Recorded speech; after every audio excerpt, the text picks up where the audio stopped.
Alright, now on this end of the piece of pipe we actually have 4 rat collars that need to be cut in, so we're going to cut this a little bit differently. Again, you hold the knife at an angle.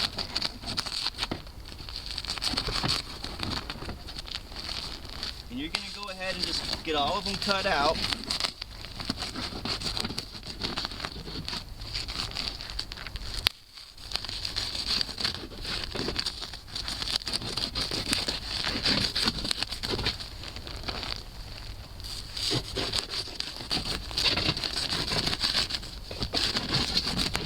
And then what we do from here is we'll cut a slit over here, slit here,